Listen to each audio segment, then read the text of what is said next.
बिस्मिल्लाहिर्रहमानिर्रहीम। अस्सलाम वालेकुम व्यूअर्स। सॉफ्टवेयर इंजीनियरिंग के इस कोर्स में आज दूसरा लेक्चर है और इस लेक्चर में हम requirement engineering, levels of requirements और फंक्शनल रिक्वायरमेंट्स और नॉन फंक्शनल रिक्वायरमेंट्स को समझने जा रहे हैं। तो लेट्स स्टार्ट। रिक्वायरमेंट इंजीनियरिंग क्या होता है? रिक्वायरमेंट इंजीनियरिंग जो है ये एक कंप्लीट सब्जेक्ट है।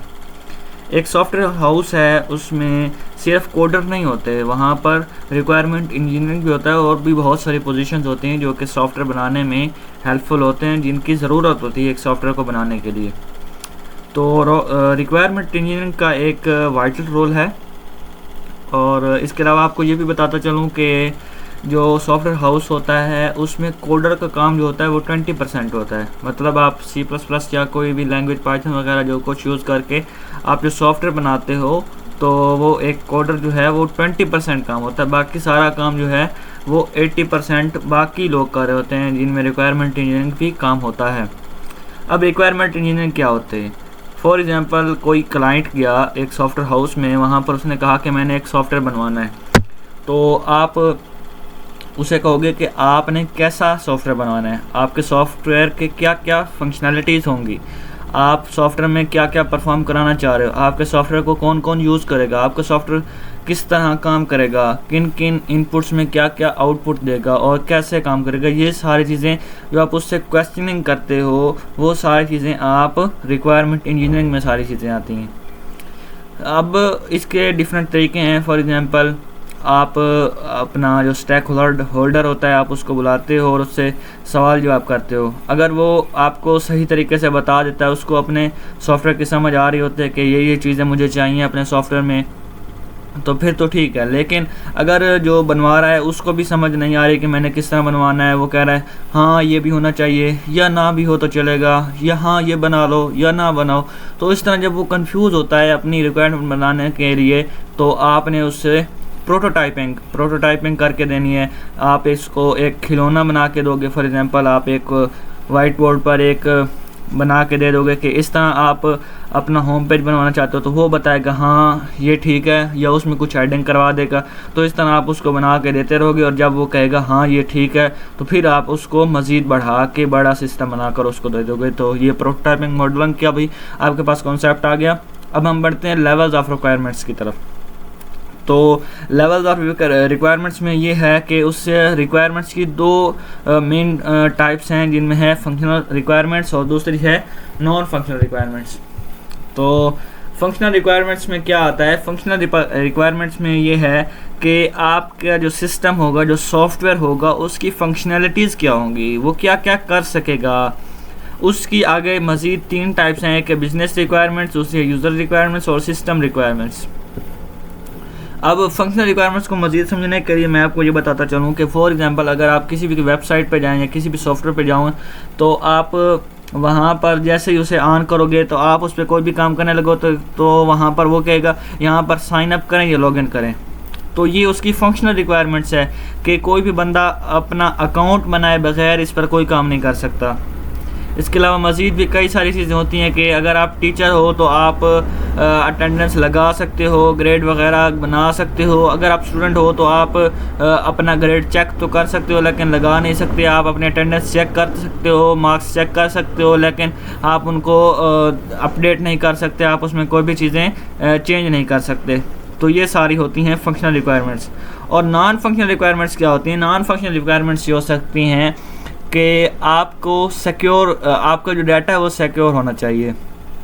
आपका जो सिस्टम है उसमें से आप जो उसमें डाटा स्टोर करवा रहे हो वो लीक नहीं होना चाहिए, वो किसी और चीज़ के पास नहीं पहुंचना चाहिए, वो उसी जो है ना उस पर सिक्योरिटी होनी चाहिए। इसके अलावा उसकी पोर्टेबिलिटी होनी चाहिए कि आप उसको एक मोबाइल पर यूज़ कर रहे हो तो ठीक चल रहा है, अगर किसी दूसरे मोबाइल पर यूज़ करते हो तो वो सही नहीं काम कर रहा। तो ये सारी चीज़ें आपके नॉन फंक्शनल रिक्वायरमेंट्स में आ जाती हैं। इसके अलावा एक मज़ीद आपको चीज़ बताता चलूँ कि एक होती है SRS document. SRS document, SRS stands for system requirement specifications document. ये एक डॉक्यूमेंट होता है कि जिसमें एक जो प्रोग्रामर होता है वो उसमें कुछ चीज़ें ऐसी लिखता है। जो रिक्वायरमेंट इंजीनियर होता है उसका ये काम होता है कि उसमें वो सारी चीज़ें लिखता है जो वो अपने क्लाइंट से गैदर करता है।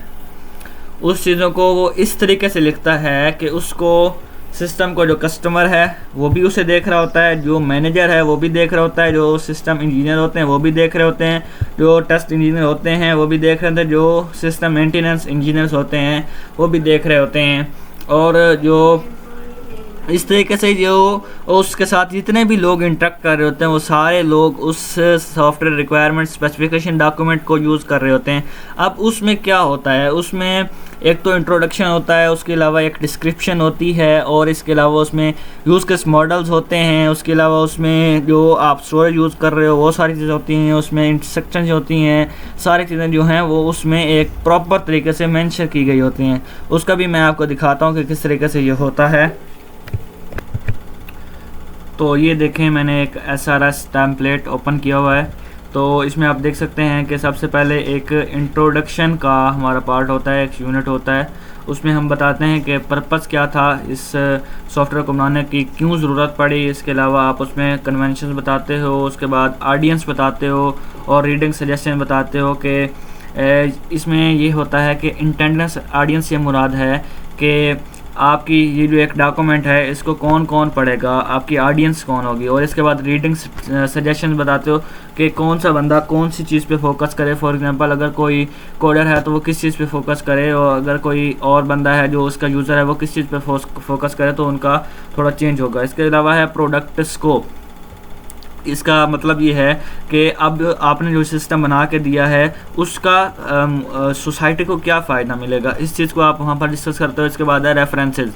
तो आप एक ही रात में बैठे बैठे आप एक सॉफ्टवेयर को नहीं बना देते, बल्कि आप उस तरह के पहले किए गए काम को देखते हो कि किस तरीके से पहले ये काम हुआ था और अब आप उसमें क्या ऐड कर रहे हो। ये रिसर्च प्रपोजल में भी ये चीज़ होती है और इधर इस सॉफ्टवेयर इंजीनियरिंग में भी ये चीज़ पाई जाती है। तो आप उसमें रेफरेंसेस देते हो। इसके अलावा ओवरऑल डिस्क्रिप्शन है, इसमें आप बताते हो कि आपकी प्रोडक्ट किस तरह से काम करेगी।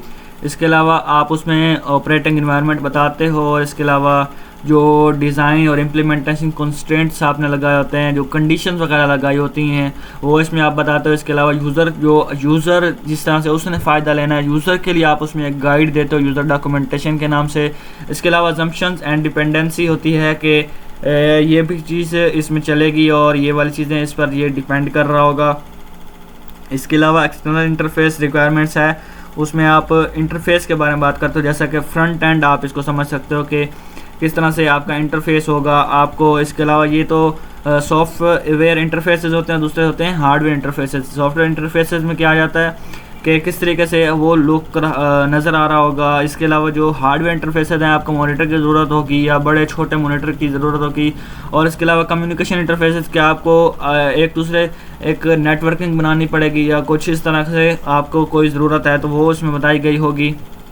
और इसके अलावा सिस्टम के फीचर्स होंगे कि आपका सिस्टम क्या क्या काम कर सकता है। और इसके अलावा नॉन फंक्शनल रिक्वायरमेंट्स होती हैं कि आपकी परफॉर्मेंस कैसे होगी, सेफ्टी सिक्योरिटी जैसा कि मैंने आपको पहले बताया। इसके अलावा क्वालिटी क्या होगी और इसके अलावा इसमें रूल्स क्या होंगे, ये सारे उसके नॉन फंक्शनल रिक्वायरमेंट्स होगी। और इसके बाद आप इसको एक्सेप्टेंस के लिए यूज़र के पास भेज देते हो कि वो यूज़र इन चीज़ों को सबको पढ़ ले और उसके बाद अपना साइन करे और इस सिस्टम को बनाया जाए।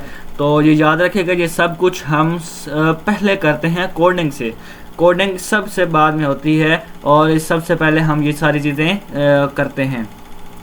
तो आई होप कि आपको इन चीज़ों की समझ आ गई होगी। मिलते हैं नेक्स्ट लेक्चर में, तब तक के लिए अल्लाह हाफिज़।